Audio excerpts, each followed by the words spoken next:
नमस्कार दर्शकों, हिमाचल मीडिया के तमाम दर्शकों का स्वागत है। मैं हूं आपके साथ पूजा कपूर।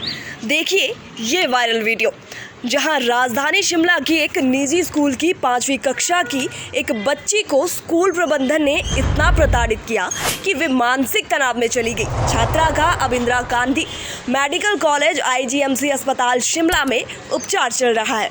ये सनसनीखेज आरोप बच्ची के अभिभावकों ने स्कूल प्रशासन एवं अध्यापकों पर लगाए हैं। 10 साल की इस बच्ची के अभिभावक स्कूल का वार्षिक फंड जमा नहीं करवा पाए हैं। बच्ची के पिता किशन ने बताया कि उनकी बच्ची पर स्कूल द्वारा मानसिक रूप से प्रताड़ित किया जा रहा है। उनकी बेटी रात को घबराकर उठ खड़ी होती है। चिकित्सकों ने बच्ची के तनाव में चले जाने की बात कही है। बच्ची के परिवार ने ये आरोप लगाया है कि वार्षिक फंड ना चुकाने पर उनकी बच्ची को स्कूल में बहुत प्रताड़ित किया गया।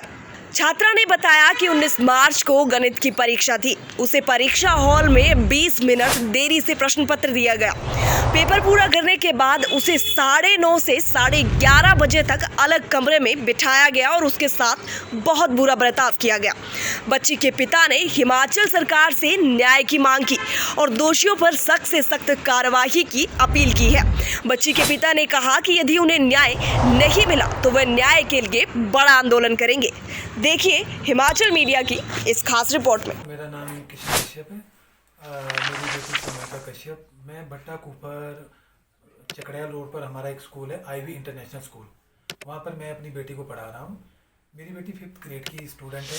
अभी उसके पेपर चल रहे थे रिसेंटली। 19th को इसका मैथ का पेपर था। उस पेपर में इन्होंने क्या किया कि मेरी बेटी को क्वेश्चन पेपर भी लेट दिया, लगभग 20 मिनट लेट दिया।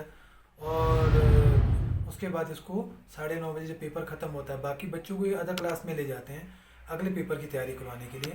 और इन्होंने मेरी बेटी को दूसरे कमरे में अकेले, एक सिंगल बेटी को, एक बच्चे को अकेले कमरे में लगभग 2 घंटे के लिए इन्होंने बंद कर दिया। तो जब मैं इनको दिन को लेने जाता हूँ अपनी बेटी को, तो ये बेटी मुझे तब बताती है गाड़ी में आकर कि थोड़ा ये चुप थी। मैंने पूछा बेटा क्या हुआ, तो कुछ ज़्यादा नहीं बता पाई, गाड़ी में थोड़ा रोने लगी। घर पर आकर जब हमने इससे पूछा तो ये बताने लगी कि मैम ने मुझे डांटा वहाँ पर। तो हमने इससे पूरा वाक्य पूछा कि क्या हुआ। तो मैम ने क्या किया कि इनको वहाँ बिठाया था और ये परमिशन लेने गई थी मैम से कि मुझे डर लग रहा है वहाँ अकेले बैठ के। तो एक किसी और पेरेंट्स की बच्ची भी थी सिंगल, वो भी, उसको भी किसी अलग रूम में बिठाया था। तो ये चाह रहे थे कि हम दोनों एक ही रूम में बैठ जाएँ। तो ये इस बात के लिए प्रिंसिपल मैम के पास हमारी बेटी गई। जब प्रिंसिपल मैम के पास गई तो उन्होंने कहा कि नहीं, आप जहाँ बिठाए हो वहाँ पर बैठो। अगर आपने बाकी बच्चों के साथ बैठना है या क्लास में आना है तो अपने पेरेंट्स को बोलो क्या फ़ीस देते। बेटी ने बोला कि मेरी फ़ीस तो पूरी आ रखी है, हमने पूरी फ़ीस दे रखी है। तो ये बोलते हैं कि आप अपना UPI नंबर हमें भेज दो, बता दो। ये बात जब हमारे पास आती है तो हम लोग इस बात को लेकर हम DC साहब के पास भी गए। तो हमने DC साहब के पास भी रखा कि ये प्रॉब्लम है। तो DC साहब ने हमें बताया कि मंडे की डेट दी थी हमें, हम सैटरडे को गए थे उनके पास। उन्होंने जो स्कूल के टीचर हैं उनको भी बुलाया था, खासकर प्रिंसिपल और स्कूल के MD मिस्टर, ये लोग उनको भी वहाँ पर बुलाया था। और डिप्टी डायरेक्टर है हमारे, तो उनको भी बुलाया था। DC साहब के सामने हमारी सारी बातें जब होती है तो वहाँ पर हमारी एक भी बात को उन्होंने किसी भी तरह से कोई जवाब पूरी तरह से नहीं दिया। क्योंकि जो हमने उनके सामने बातें रखी, हमने सिर्फ एक ही बात रखी कि सर हमें ये बताइए कि हमारी बेटी को ये एक कमरे में बंद करके क्यों रखा गया। जब DC साहब ने उनसे पूछा तो वो प्रिंसिपल मैम और जो मिस्टर विशाल है MD है स्कूल के, वो पूरी तरह से इस बात को नकार के उन्होंने कहा कि बेटी झूठ बोल रही है, इनकी लड़की झूठ बोल रही है। इसी बात के लिए हमने बच्चे को भी अपने साथ ले गए थे बड़ी मुश्किल से। तो बच्ची वहाँ पर इतना डिप्रेस हुई है और वो वहाँ से जब हम वापस आए हैं घर पे आकर जब ये रोने लगी तो हमने इसको बड़ी मुश्किल से रात को शांत करवाया। और बीच में नींद में उठकर ये बीच में काफ़ी चीख रही थी और मुझे यहाँ नहीं रहना, मुझे बाहर निकालो, कुछ इस तरह की बातें करी थी। सुबह तक हमने इसको किसी तरह से रखा। अगला पेपर हमने इससे बड़ी मुश्किल से, क्योंकि लास्ट पेपर था उसके बाद इसका, तो मैं इसको नीचे छोड़कर ही उनकी, मैं और मेरे भाई हम दोनों वहाँ गए। वहीं हम रुके जब तक इसका पेपर नहीं। उसके बाद उसको लेकर हम सीधा फिर DC साहब के पास गए।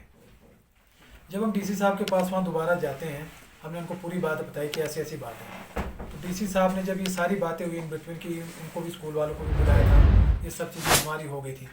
तो हमने सोचा कि अब ये बात यहाँ पर बनने वाली नहीं। DC साहब ने हमें एक चीज़ बोली कि आप और ये डिप्टी डायरेक्टर है और ये जितने पेरेंट्स हैं, वो पेरेंट्स हमारे साथ और भी थे, कि आप सब लोग मिलकर आपस में बात कीजिए और अपना कुछ डिसाइड कर लीजिए। सर मुद्दा हमारा फीस का नहीं है, मुद्दा हमारा ये कि हमारी बच्ची को क्यों अलग से बिठाया गया रूम में, हमारा मेन मुद्दा ये था। तो इस बात को लेकर वहाँ पर हमें जब कोई बात नहीं, किसी भी तरह की सुनवाई नहीं हुई, तो हम लोग जब वापस आए अगले दिन हमने बेटी को वही उसके साथ वही प्रॉब्लम रही, रात को ये उठ रही थी, रो रही थी, तो हम इसको हॉस्पिटल लेकर गए, हमने आईजीएमसी लेकर इसको। तो वहाँ पर हमने इसको जब साइकेट्रिस्ट को दिखाया तो उससे काफ़ी देर तक मेरे उनसे बात हुई, बेटी को अलग रूम में बिठाया, बातचीत की, इवन कि उन्होंने भी इसको काफ़ी कुछ देने की कोशिश की कि बेटा ये खा लो, लेकिन ये बच्चे ने कुछ नहीं वहाँ पर भी खाया और घर से भी सिर्फ दूध का गिलास पी कर गई थी, वो भी हमने ज़बरदस्ती इसको पिलाया था। तो इसकी ये हालत हो गई है कि अब इसमें मैं आपको ये बताना चाहता हूँ कि इस चीज़ के लिए जिम्मेवार कौन है। स्कूल अपना पल्ला झाड़ रहा है, वो बोलता है कि ये लोग पेरेंट्स झूठ बोल रहे हैं। झूठ अगर हमने झूठ बोलना होता, हमने किस चीज़ के लिए झूठ बोलना होता, आप ये बताएं। हमने ट्यूशन फीस इनको पूरी दे दी, सरकार की गाइडलाइन क्या थी, हमने गाइडलाइन के हिसाब से इनको जितना इनका बनता था वो हमने इनको पूरा पे कर दिया। अब इनको किस चीज़ की दिक्कत है, ये चीज़ें मैं आपके चैनल के माध्यम से इनसे पूछना चाहता हूँ कि हमें कहाँ इंसाफ मिलेगा, हम इंसाफ के लिए कहाँ जाएं, हम कोर्ट का दरवाज़ा खटखटाएं या अब हम कोर्ट के चक्कर का। उस टाइम हमारे मेड स्कूल में आए थे, मतलब मेरी क्लास में आए थे, और उन्होंने बोला कि आप मैम से परमिशन ले लो साथ बैठने की, प्रिंसिपल से। अच्छा। हम गए थे और उन्होंने बोला प्रिंसिपल अब जहाँ पे आप पहले थे वहीं पे ही बैठ जाओ, और उन्होंने मेरी फ्रेंड को भेज दिया था और मुझे फीस के लिए ज़ोर से डांट के बोला कि अपने मम्मा पापा को फीस ले आ, फीस दे और तभी आप